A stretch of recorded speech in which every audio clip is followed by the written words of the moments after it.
Welcome once again, my friends, and thank you for stopping by to listen to an old storyteller. Today we have a German tale, and the title of this story is Dr. Allwise. There was a poor peasant named Crab who once drove 2 oxen with a load of wood into the city, and there sold it for $2 to a doctor. The doctor counted out the money to him, and as he sat at dinner, and the peasant, seeing how well he fared, yearned to live like him, and would needs be a doctor too.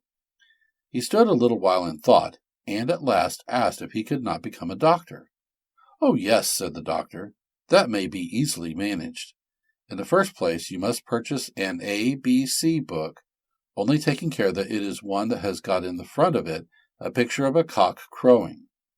Then sell your cart and oxen, and buy with the money clothes, and all the other things needful.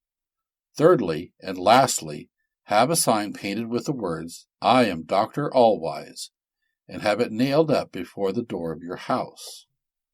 The peasant did exactly as he had been told, and after he had doctored a little while, it chanced that a certain nobleman was robbed of a large sum of money.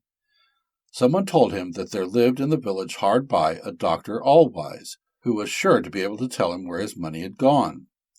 The nobleman at once ordered his carriage to be got ready and rode into the city, and, having come to the doctor, asked him if he was Dr. Allwise. "Oh, yes," answered he, "I am Dr. Allwise, sure enough." "Will you go with me, then," said the nobleman, "and get me back my money?"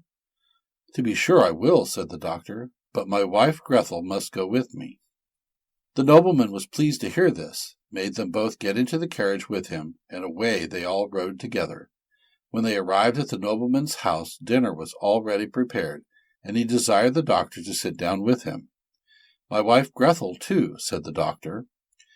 As soon as the first servant brought in the first dish, which was some great delicacy, the doctor nudged his wife and said, "Grethel, that is the first," meaning the first dish. The servant overheard his remark, and thought he meant to say he was the first thief, which was actually the case. So he was sore troubled, and said to his comrades, "The doctor knows everything. Things will certainly fall out ill, for he said I was the first thief." The second servant would not believe what he said, but at last he was obliged, for when he carried the second dish into the room, the doctor remarked to his wife, "Grethel, that is the second."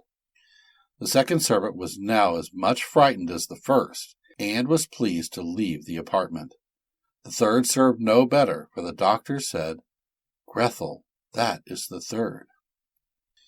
Now the fourth carried in a dish which had a cover on it, and the nobleman desired the doctor to show his skill by guessing what was under the cover. Now it was a crab. The doctor looked at the dish, and then at the cover, and could not at all divine what they contained, nor how to get out of the scrape. At length he said, half to himself and half aloud, "Alas, poor crab!"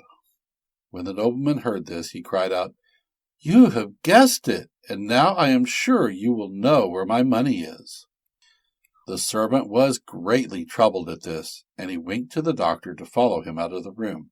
And no sooner did he do so than the whole 4 who had stolen the gold stood before him, and said that they would give it up instantly, and give him a good sum to boot, provided he would not betray them, for if he did, their necks would pay for it. The doctor promised, and they conducted him to the place where the gold lay concealed. The doctor was well pleased to see it, and went back to the nobleman and said, "My lord, I will now search in my book and discover where the money is." Now the 5th servant had crept into an oven to hear what the doctor said. He sat for some time turning over the leaves of his ABC book, looking for the picture of the crowing cock, and as he did not find it readily, he examined, "I know you are in here, and you must come out." Then the man in the oven, thinking the doctor spoke of him, jumped out in a great fright, saying, "The man knows everything." Then Dr. Allwise showed the nobleman where the gold was hidden, but he said nothing as to who stole it.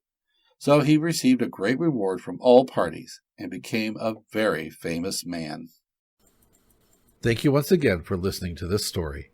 If you enjoyed this story, please press that like button. Also, please help an old storyteller out by subscribing to my channel. The next story will be posted in a few days, so until then, May your story continue to be a good one.